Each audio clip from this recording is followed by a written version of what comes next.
Mechanical properties of solid तुम्हारे second part का first chapter है ये।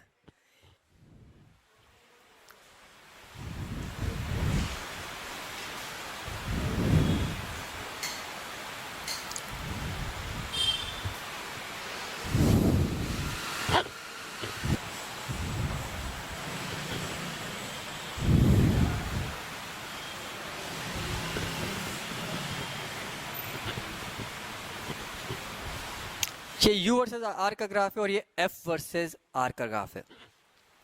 U is potential energy and F is force.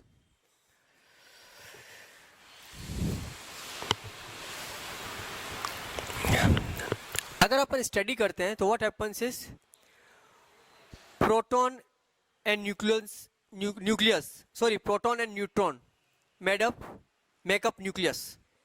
उसमें क्या होता है, प्रोटॉन और प्रोटॉन, न्यूट्रॉन और न्यूट्रॉन और प्रोटॉन और न्यूट्रॉन एक दूसरे को न्यूक्लियर फोर्स से अट्रैक्ट करते हैं और प्रोटॉन एक दूसरे को इलेक्ट्रोस्टैटिक फोर्स से रिपेल करते हैं, बट अल्टीमेटली न्यूक्लियस के अंदर टाइटली बाउंड रहते हैं।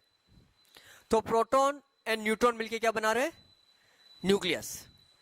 फिर न्यूक्लियस और इलेक्ट्रॉन और न्यूक्लियस एक दूसरे को अट्रैक्ट करते हैं और इलेक्ट्रॉन एक दूसरे को रिपेल करते हैं। अब न्यूक्लियस और इलेक्ट्रॉन बनके क्या बनाते हैं, एटम कंबाइन होते हैं तो बनाते हैं मॉलिक्यूल। तो एक एटम और दूसरा एटम, अगर दो एटम ले लो तो दोनों एटम के न्यूक्लियस और दोनों एटम के इलेक्ट्रॉन एक दूसरे को रिपेल करेंगे और एक एटम का न्यूक्लियस दूसरे एटम के इलेक्ट्रॉन को और दूसरे एटम का न्यूक्लियस पहले एटम के इलेक्ट्रॉन को अट्रैक्ट करेगा, तो बन गया मॉलिक्यूल। और अब ये मॉलिक्यूल जो है ये भी आपस में एक दूसरे को अट्रैक्ट करते हैं और रिपेल करते हैं। तो जो मॉलिक्यूल के पीछे जो फोर्सेस होता है उसको बोलते हैं इंटरमोलिकुलर फोर्सेस, जो एटम के पीछे होता है उसको बोलते हैं इंटर एटॉमिक फोर्सेस, राइट। तो जब भी कोई भी स्ट्रक्चर अपन लेते हैं किसी भी कंपाउंड का, एलिमेंट का, तो उसमें क्या होता है, अगर प्योर मेटल ले लिया तो उसमें एटम्स होते हैं और कोई कंपाउंड ले लिया तो उसमें मॉलिक्यूल्स होते हैं जो कुछ डिस्टेंस से सेपरेटेड होते हैं। उनके बीच में हमेशा फोर्स ऑफ अट्रैक्शन होगा, ठीक है। सबसे सिंपल एग्जांपल ले लो, इलास्टिक। अगर तुम उसको खींचोगे तो वापस अपने नेचुरल पोजीशन में आने की कोशिश करेगा, ठीक है। तो अगर खींचते हैं तो एक अट्रैक्टिव फोर्स होता है मॉलिक्यूल्स के, जो उसको वापस अपनी नेचुरल पोजीशन में लाने की कोशिश करता है। This is the graph of potential energy versus the distance between the two molecules or two atoms or two particles, and this is the graph of force between two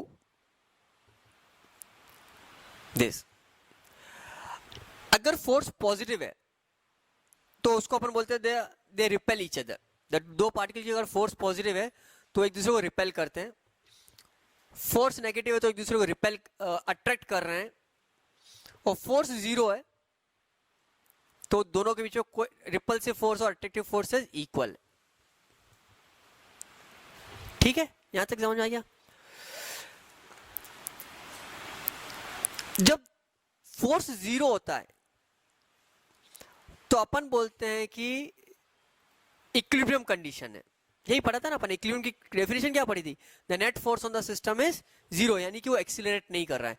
उसी तरह से अपन molecular level पे भी देखेंगे तो जो molecule से atom से जो भी तुम्हारा एलिमेंट या कंपाउंड बना है वो जब अपनी स्टेबिलिटी वाली कंडीशन में होगा उस समय उनमें जो फोर्सेस होंगे एक दूसरे पे वो क्या होंगे, नेट फोर्स क्या होगा, जीरो होगा।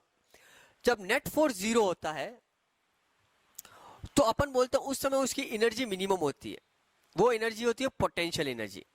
जो मिनिमम पोटेंशियल एनर्जी होती है, पार्टिकल वहां पे जाके स्टेबल आ जाता है और उस समय उस पर फोर्स क्या हो जाता है, जीरो हो जाता है। जब जीरो फोर्स होता है तो उसकी पोटेंशियल एनर्जी मिनिमम हो जाती है और इक्विलिब्रियम हो जाता है। इस ग्राफ में देख लो, इस पॉइंट पे F जीरो है, इस पॉइंट को बोलते हैं अपन R0, अपना कोई पॉइंट है R0, उस पे F जीरो है, उस पॉइंट पे उसकी पोटेंशियल एनर्जी मिनिमम है। अगर मैं दो एटम का सेपरेशन R0 है, दो मॉलिक्यूल सेपरेशन R0 है, उस R0 को या तो कम करूं या बढ़ाऊं, दोनों केस में जो है उसकी एनर्जी कम हो रही है। लेकिन अगर मैं R0 को कम कर रहा हूं तो उसमें रिपल्शन हो रहा है और R0 को बढ़ा रहा हूं तो उसमें अट्रैक्शन हो रहा है। तो अगर मैं उसको पास लाऊंगा तो रिपेल लेने के दूर जाने की कोशिश करेंगे, और आर नॉट पे आने की कोशिश करेंगे। अगर मैं उसको दूर ले जाऊंगा तो अट्रैक्ट होकर वापस पास आने की कोशिश करेंगे और आर नॉट पे आने की कोशिश करेंगे। तो हमेशा अपनी मिनिमम पोटेंशियल एनर्जी पे आने की कोशिश करेंगे। अगर तुम दूर ले गए तो वापस यहाँ पे आने की कोशिश करेंगे, और किसी चीज को दूर ले जाओ और वापस पास आने की कोशिश करें, इसका मतलब उन पे फोर्सेस कैसे हैं? अट्रैक्टिव। किसी चीज को पास लाओ और दूर जाने की कोशिश करें तो उनमें फोर्स कैसा है? रिपल्सिव। तो अपन कौन सी कंडीशन अचीव करना चाहते हैं? ये वाली कंडीशन अचीव करना चाहते हैं अपन। ये डिस्टेंस है आर नॉट, ये जो अपनी पोटेंशियल एनर्जी है ये है यू मिन। अपन यहां पे आना चाहते हैं। अगर अपन आर नॉट को कम कर रहे हैं, सॉरी आर को कम कर रहे हैं, यानी पास लाने की कोशिश कर रहे हैं, वापस वो दूर जाने की कोशिश कर रहा है, इसका मतलब इस रीजन में जो फोर्सेस है वो कैसे हैं? रिपल्सिव फोर्सेस है। जब अपन इस डायरेक्शन में ले जाने की कोशिश कर रहे हैं, आर को बढ़ाने की कोशिश कर रहे हैं, और वापस अगर इधर आने की कोशिश कर रहा है, तो ये फोर्स कौन से हैं? अट्रैक्टिव। जो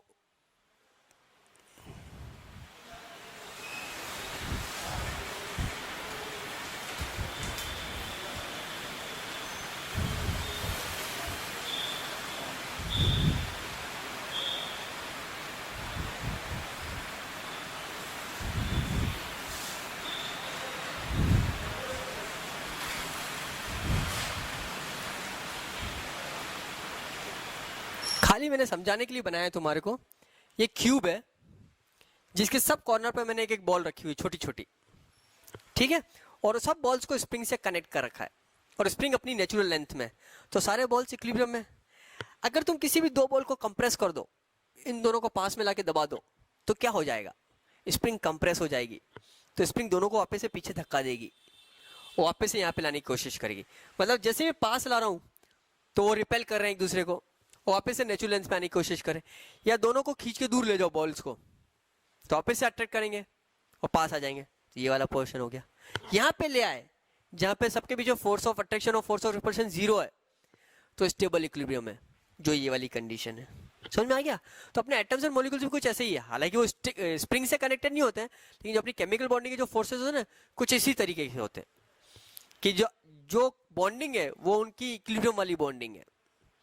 उससे दूर ले जाओगे एटम्स को तो और अट्रैक्ट होकर पास आने की कोशिश करेंगे, और पास लाने की कोशिश करोगे तो रिपेल होकर दूर जाने की कोशिश करेंगे, और जो उनकी नेचुरल बॉन्ड लेंथ है उस पर आके वो रहने की कोशिश करेंगे। क्लियर है ये? तो this property that when you apply external force on any body, either compressive or tensile, whatever, if you apply external force on any body and if the body tries to regain its original shape, then this property is known as elasticity. कि elastic को stretch किया तो वापस से अपनी natural length में आने की कोशिश करेगा. This property is known as elasticity. And if the body does not tries to regain its original shape, then that property is known as plasticity. मतलब प्लास्टिक तो ऐसा होता है कि जितना स्ट्रेच करो उतना स्ट्रेच हो गया, छोड़ गया तो वैसे वैसा रह जाएगा. अगर तुमने स्ट्रेच किया और 100% वापस से अपने ओरिजिनल शेप में आ गया छोड़ने के बाद, तो उसको बोलते हैं परफेक्टली इलास्टिक. और खींचा और ओरिजिनल शेप में तो आया लेकिन परफेक्ट नहीं आया, थोड़ा सा एलोंगेशन बच गया, तो उसको बोलते हैं इम्परफेक्टली इलास्टिक. इन इलास्टिक बोल दो. प्लास्टिक नहीं हुआ. इन इलास्टिक का मतलब है खींचा, छोड़ोगे तो वापस आने की कोशिश तो करेगा अपने ओरिजिनल शेप में, लेकिन 100% नहीं आएगा. और प्लास्टिक के केस में क्या है, जहां पे ले जाके छोड़ दिया वहीं पे रह जाएगा. Is this clear? This is the overview of the chapter कि इलास्टिसिटी है क्या, इलास्टिसिटी होती क्यों है, वो मैंने बता दिया तुम्हारे को. तो वापस से बता दूं, एक बार रिपीट कर दो डेफिनेशन को. सॉलिड क्या होता है? Which has definite shape and size. if we try to deform a body, that is if we apply the external force, then the property by the virtue of which the body tries to regain its original shape and size is known as elasticity. And the deformation जो उसमें होता है, that deformation known as elastic deformation. And if the body does not tries to regain its original shape, then it is known as plasticity. Clear हो गया difference? एक तो होता है परफेक्टली इलास्टिक, एक होता है प्लास्टिक. और परफेक्टली इलास्टिक और प्लास्टिक के बीच में एलिमेंट्स होते हैं जो कि जिसको अपन इन इलास्टिक बोलते हैं. Now, why does the body tries to regain its original shape? Because whenever you apply the external force, internal forces are developed, which are known as restoring forces, which tries to restore the original shape of the body. तो जब भी अपन external force लगाएंगे तो body के अंदर restoring force develop हो जाएंगे.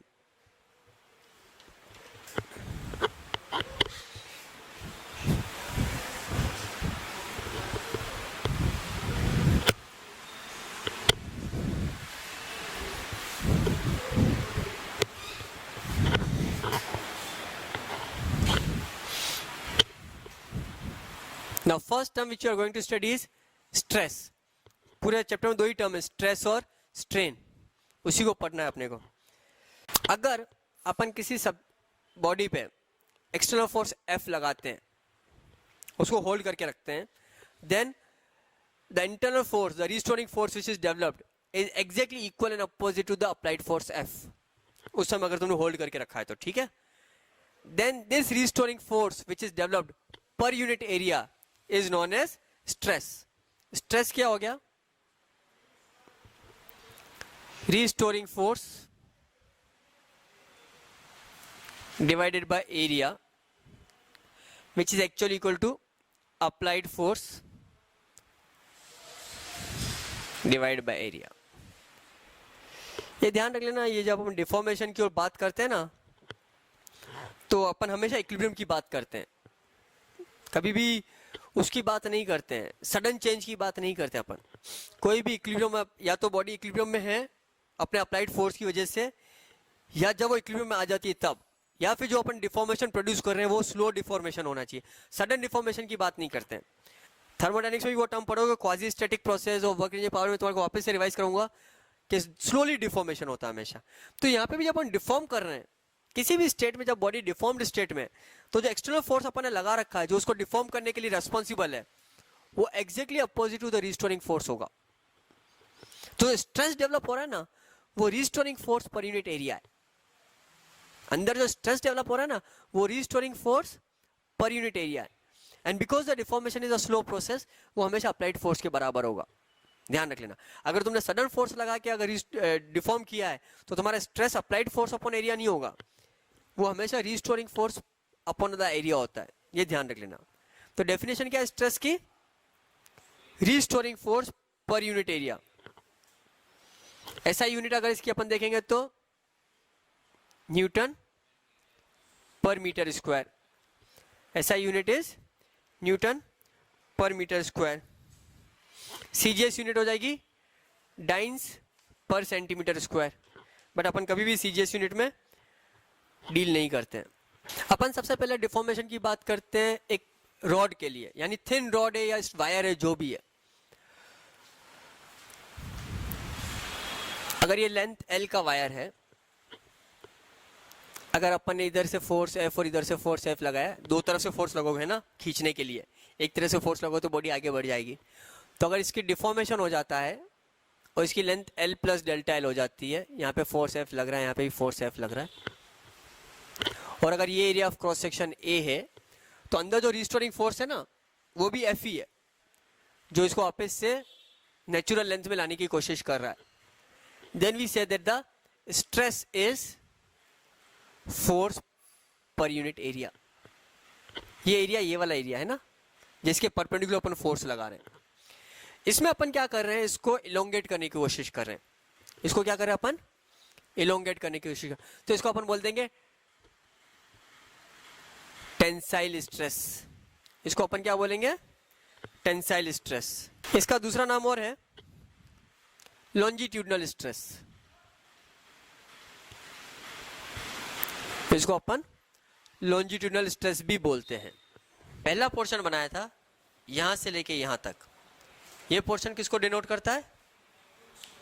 Hooke's law को. इसमें स्ट्रेस स्ट्रेन के प्रोपोर्शनल है और कांस्टेंट है. Stress is proportional to strain and constant. फिर यहां से हम एक रीजन में गए बी तक. इस रीजन की क्या खासियत है? यहां पे स्ट्रेस स्ट्रेन के प्रोपोर्शनल तो है, बट स्ट्रेस और स्ट्रेन का रिलेशनशिप रेशियो कांस्टेंट नहीं है। बी पे रुकने का मतलब ये है, ये अपना कौन सा था, ये प्रोपोर्शनल पॉइंट था। प्रोपोर्शनल पॉइंट मतलब इस रीजन तक स्ट्रेस स्ट्रेन के प्रोपोर्शनल है। इस पॉइंट को बोलते हैं यील्ड पॉइंट। यील्ड पॉइंट मतलब इलास्टिक पॉइंट, मतलब बी तक अगर स्ट्रेच किया और छोड़ दिया तो बॉडी पूरा का पूरा अपना ओरिजिनल शेप को रीगेन कर देती है। अगर बी को क्रॉस कर दिया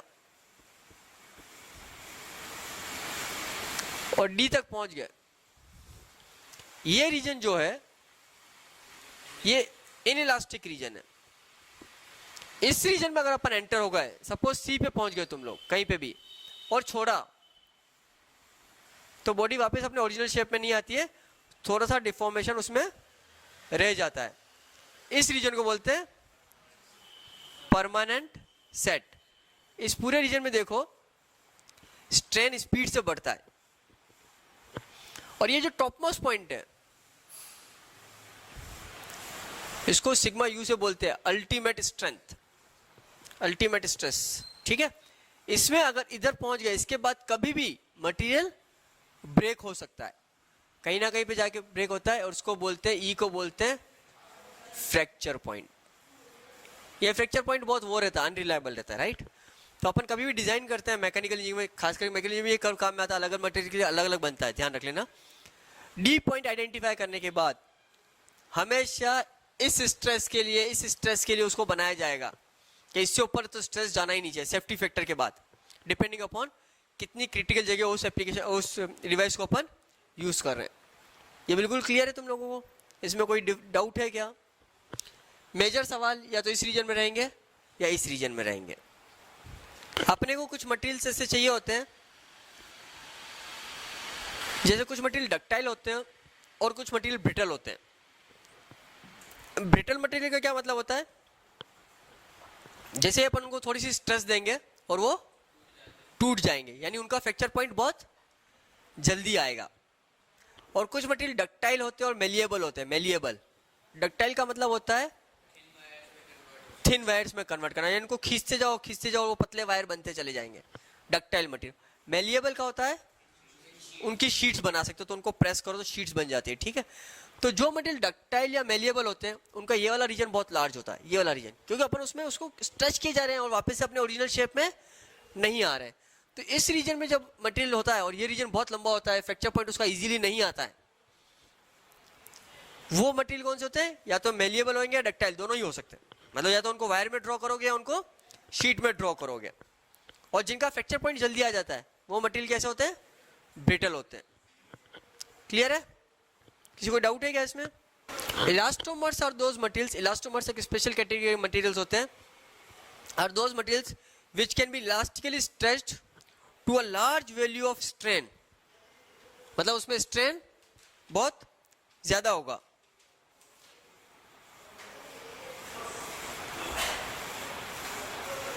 और जनरली ऐसे मटेरियल जो है ना वो हुक्स लॉ को फॉलो नहीं करते हैं, उसमें कम स्ट्रेस पे बहुत ज्यादा स्ट्रेन डेवलप हो जाता है और अपन उसमें बहुत ज्यादा स्ट्रेन प्रोड्यूस कर सकते हैं, स्ट्रेच करने के काम आते हैं। ठीक है,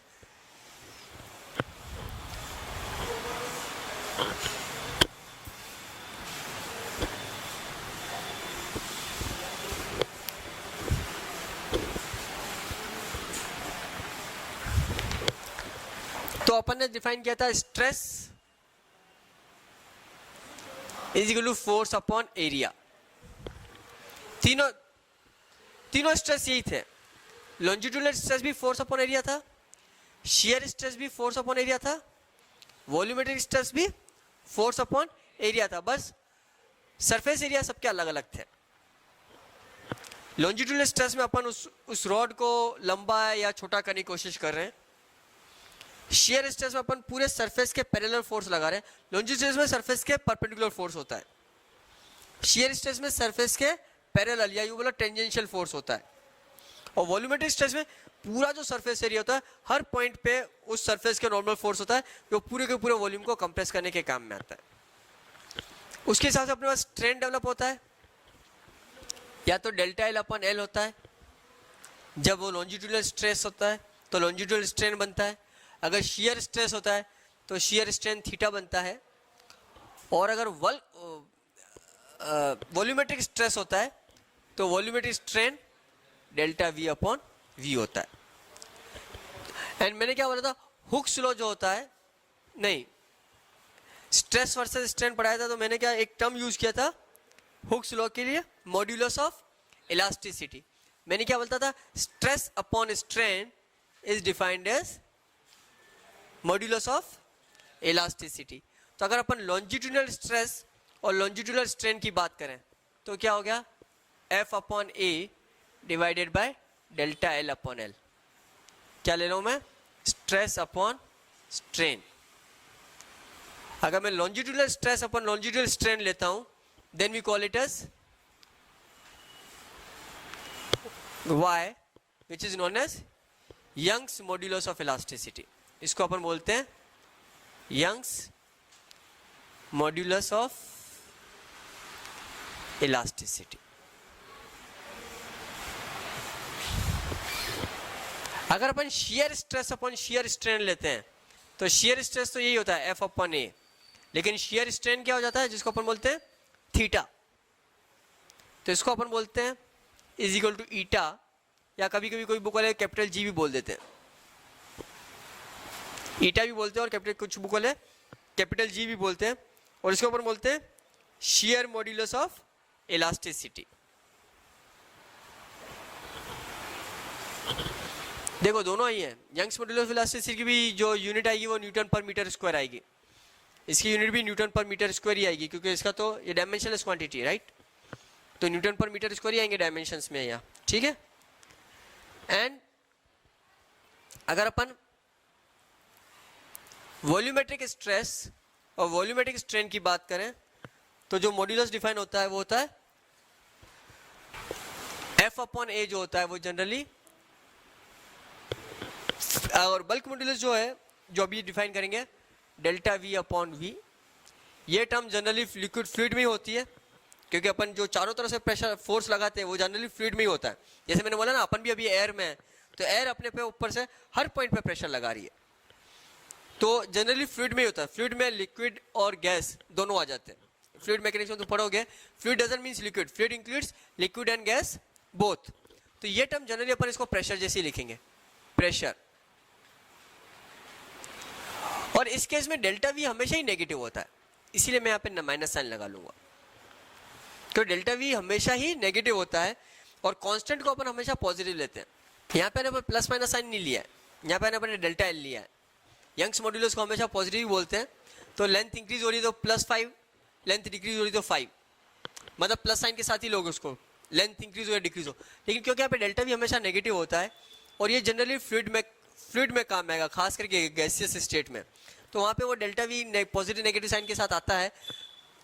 जो इक्वेशंस में प्लस माइनस साइन अपने आप कैरी करता है वो, इसीलिए अपन इसको minus delta V minus sign explicitly लगा रहे हैं, और इसको अपन डिनोट करते हैं बीटा से, और इसको अपन बोलते हैं bulk modulus, bulk modulus of elasticity. इसको बोलता था शियर मॉड्यूलस ऑफ इलास्टिसिटी, और इसको बोला यंग्स मॉड्यूलस ऑफ इलास्टिसिटी। ये जो force upon area bulk modulus में अपन जो बात करें वॉल्यूमेट्रिक स्ट्रेस में, P और डेल्टा V बाई वी, तो अपन इसको कभी कभी ऐसा दूसरी टर्म भी यूज करते हैं, hydraulic stress and hydraulic strain, क्योंकि ये उसका उन फील्ड्स में ज़्यादा काम में आएगा, तो इसीलिए इसको इस स्ट्रेस को हाइड्रोलिक स्ट्रेस भी बोलते हैं, और उस स्ट्रेन को हाइड्रोलिक स्ट्रेन भी बोलते हैं। वो टर्म भी लिख लो, hydraulic stress upon hydraulic strain. देखो ये P जो है ना, कुछ बुक वाले इसको डेल्टा P भी लिखते हैं, क्योंकि एटमॉस्फेरिक प्रेशर तो हमेशा ही है, तो अपन जिस P की बात कर रहे हैं वो कौन सा P है, जो अपन एटमॉस्फेरिक प्रेशर से ज्यादा लगा रहे हैं, जो अपन, क्योंकि आज जितनी भी बॉडीज जिस भी शेप में है वो एटमॉस्फेरिक प्रेशर के अंडर है। अगर अपन एटमॉस्फेरिक प्रेशर हटा दें तो सब के शेप्स चेंज हो जाएंगे। इनफैक्ट अगर अपन वैक्यूम में चले जाए ऐसे ही, तो मैंने क्या बोला, अपन तो एक्सप्लोड हो जाएंगे, तो अंदर अपने ब्लड जो अपने नर्व्स में फ्लो हो रहा है वो प्रेशर एक्सर्ट करता है अपनी नर्व्स पे, अपनी पूरी स्किन जो है ना उस प्रेशर को फील करती है, और बाहर से भी उतना ही प्रेशर लग रहा है, तो अंदर का प्रेशर और बाहर का प्रेशर बराबर है। तो अपने ऊपर इस समय अगर तुम ये देख लो तो अपने इस पे 10⁵ न्यूटन पर मीटर स्क्वायर का फोर्स लग रहा है। अगर अपन एटमॉस्फेयर में चले गए तो बाहर का फोर्स गायब हो गया, तो अपन एक्सप्लोड हो जाएंगे, right. So when we say this P, we actually means P above atmospheric pressure. जैसे पानी के अंदर ले गए, तो पानी के अंदर अगर तुम कुछ भी मीटर हाइट पे गए, ρgh जैसे 1 मीटर की हाइट पे गए, डेप्थ में गए, तो 10⁴ न्यूटन पर मीटर स्क्वायर का एक्स्ट्रा प्रेशर है। एटमॉस्फेरिक प्रेशर कितना है 10⁵, और एक्स्ट्रा प्रेशर कितना है 10⁴। टोटल प्रेशर कितना हो गया 1.1, ठीक है। लेकिन अपन P क्या लिखेंगे 0.1 पास्कल, व्हाटएवर, ठीक है। वो कौन सा प्रेशर है, एटमॉस्फेरिक प्रेशर के ऊपर जो एक्स्ट्रा प्रेशर लगा है उसको बोलते हैं। इसीलिए कुछ बुक वाले डेल्टा P भी लिखते हैं, तो कंफ्यूजन मत करना तुम लोग। डेल्टा P और P का कोई अपने लिए कोई लिटरल मीनिंग है अपने लिए। अपने जो P का मतलब और डेल्टा P का मतलब सेम ही है, pressure which is above atmospheric pressure, उसी को अपन बोलते हैं, ठीक है। क्योंकि ये फ्लूइड्स के लिए यूज होता है और जनरली गैसेस सिस्टम के लिए यूज होता है। और गैसेस क्या होती है, गैसेस कंप्रेसिबल होती है। गैसेस क्या होती है कंप्रेसिबल। इधर बल्क मॉड्यूलस देख लो, जितना B ज्यादा होगा उतना P ज्यादा होगा। यानी कि अगर B ज्यादा है मतलब तुम्हारे को उसको ज्यादा फोर्स से कंप्रेस करना पड़ेगा, और जितना B ज्यादा होगा उतना डेल्टा V कम है, मतलब वो इजीली कंप्रेस नहीं हो रहा है। तो एक दूसरा फैक्टर डिफाइन करते हैं अपन कंप्रेसिबिलिटी, जिसको C से भी डिनोट करते हैं और K से भी डिनोट करते हैं। किसी से भी डिनोट कर लो अपन, उसको अपन बोलते हैं कंप्रेसिबिलिटी। C = 1/B, कुछ बुक वाले K भी बोलते हैं, which is equal to -1/P delta V/V। This is known as compressibility.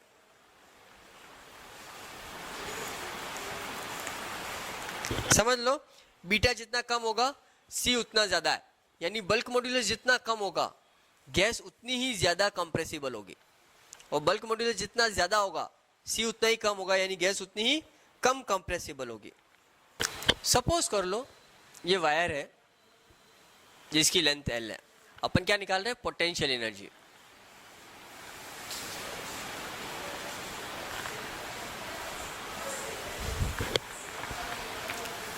अब अगर अपन इस पे फोर्स F लगाएंगे तो अंदर एक रिस्टोरिंग फोर्स डेवलप होगा जो कि F के एग्जैक्टली इक्वल होगा। तो ये जो एक्सटर्नल फोर्स अपन लगा रहे हैं उसको अपन बोलते हैं डिफॉर्मिंग फोर्स। ये एग्जैक्टली रिस्टोरिंग फोर्स के इक्वल होता है और अपोजिट होता है। स्प्रिंग की बात करते हैं, जब अपन स्प्रिंग को इलोंगेट करते हैं तो उसमें एक पोटेंशियल एनर्जी आ गई है, उसको कंप्रेस करते हैं तो उसमें एक पोटेंशियल एनर्जी आती है। उसी तरह का रॉड F पे, सॉरी इस रॉड पे अगर अपन F लगाएंगे तो थोड़ी सी इलोंगेट हो जाएगी, तो वापस से क्या अपनी नेचुरल लेंथ में जाने की कोशिश करेगी, यानी इसमें कुछ कैपेबिलिटी हो जाएगी लिफ्ट करने का, राइट, या कुछ भी काम करने की।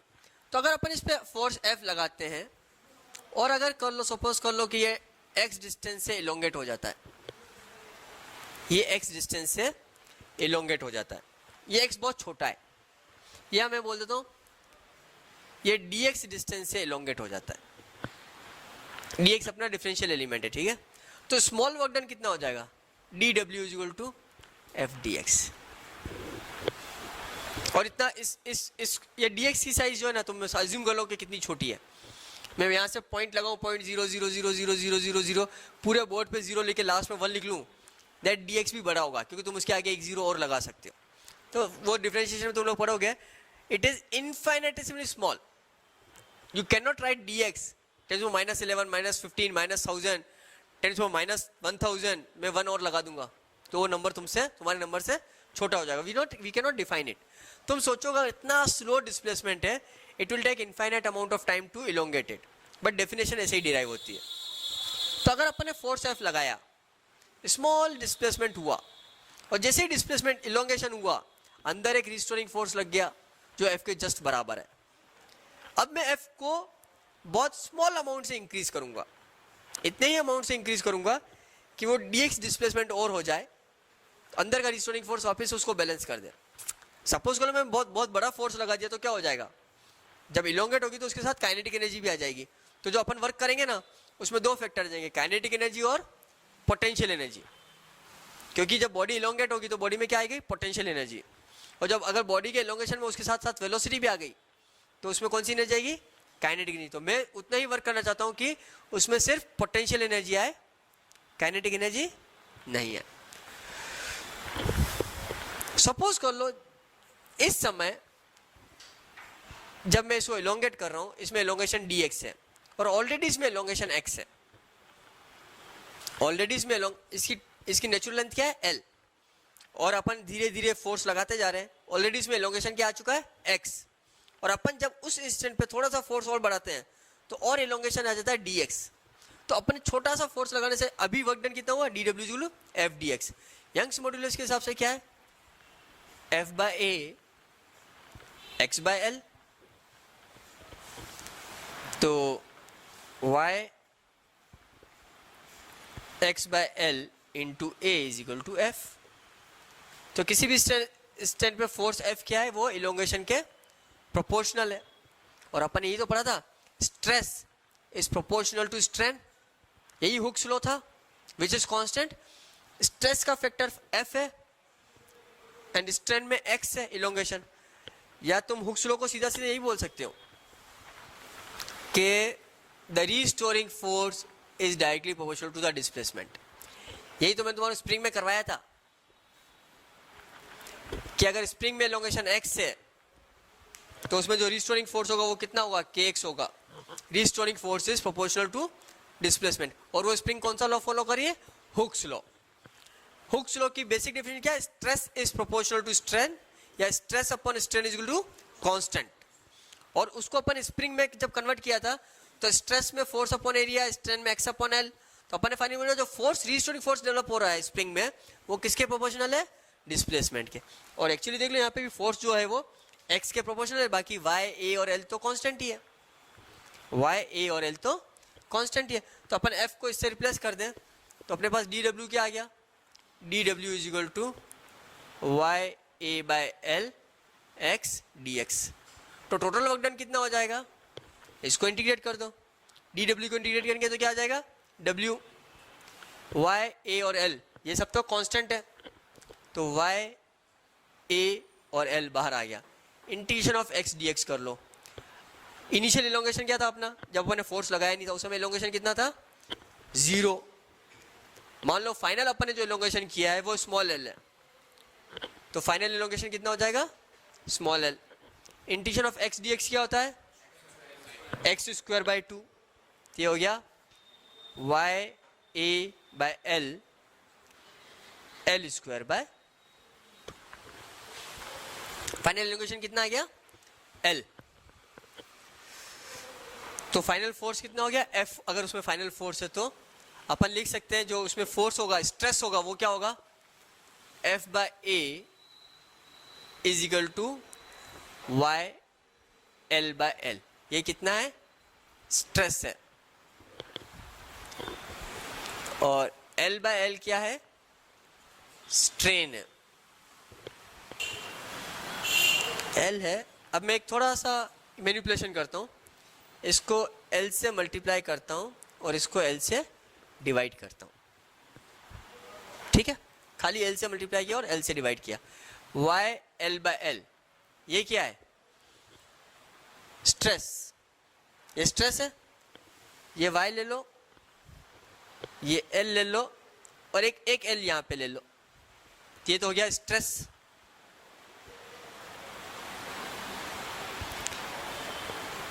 एक l ले लिया अपन ने, एक l बच गया यहाँ पे और एक l मैंने नीचे यहाँ पे लिख लिया।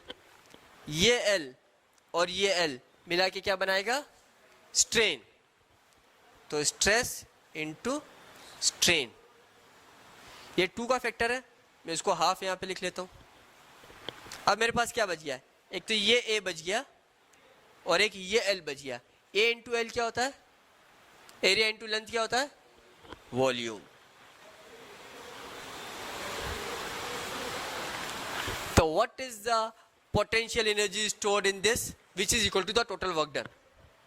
Potential energy is equal to total work done. क्यों, क्योंकि अपन ने फोर्स इतना धीरे धीरे लगाया है कि काइनेटिक जो अपन ने आने ही नहीं दिया। तो जो भी वर्क हुआ वो कहाँ पे जाके स्टोर हुआ, पोटेंशियल एनर्जी में।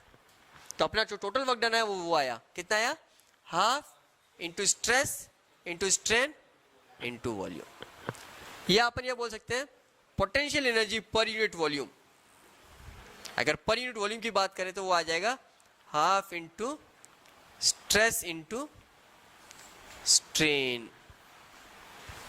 अपना रिजल्ट क्या है, यंग्स मॉड्यूलस और स्ट्रेस और स्ट्रेन में क्या रिलेशनशिप है, y is equal to stress upon strain. तो स्ट्रेस को अपन क्या लिख सकते हैं, y इंटू स्ट्रेन। तो स्ट्रेस को अपन लिखेंगे तो इसको लिख सकते हैं half into y into strain का स्क्वायर। रिमेंबर ये दो जो फॉर्मूले ना मैंने तुम्हारे को बताया, ये तीन फॉर्मूले, potential energies half into stress into strain into volume. Potential energy per unit volume is half into stress into strain which is half into Y into strain का स्क्वायर।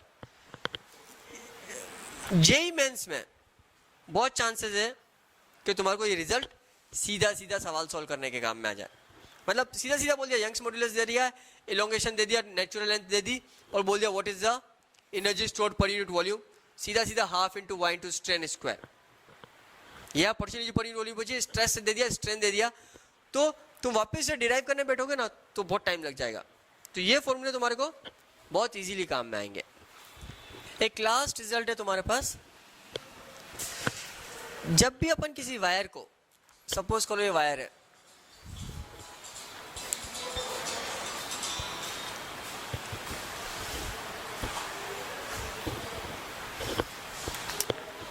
अगर अपन स्ट्रेच करेंगे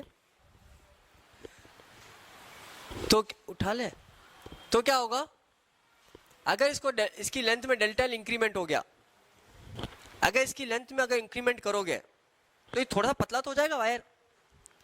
तो अगर तुम्हारा लॉन्जिट्यूडनल स्ट्रेन में delta L है तो यहाँ पे जो है ना, ये इसकी रेडियस बोल दो या इसका डायमीटर बोल दो, वो डिक्रीज हो जाएगा, वो कहलाएगा लेटरल स्ट्रेन। वो क्या कहलाएगा, लेटरल स्ट्रेन। मगर मान लो कि ये सिलेंडर है तो डेल्टा एल अपॉन एल, अगर इसमें लॉन्जिट्यूडनल स्ट्रेन है तो डेल्टा आर अपॉन आर इसमें लेटरल स्ट्रेन कहलाएगा। डेल्टा आर अपॉन आर क्या कहलाएगा इसमें, लेटरल स्ट्रेन। और ध्यान रख लेना ये माइनस साइन के साथ लिखोगे, क्यों, क्योंकि लेंथ इंक्रीज हो रही है तो रेडियस डिक्रीज होगी, और रेडियस इंक्रीज हो रही है तो लेंथ डिक्रीज होगी, मतलब कोई एक माइनस साइन के साथ आ जाएगा। तो अपन बोलते हैं Poisson ratio. Poisson ratio is defined as delta R upon R divided by delta L upon L with the minus sign.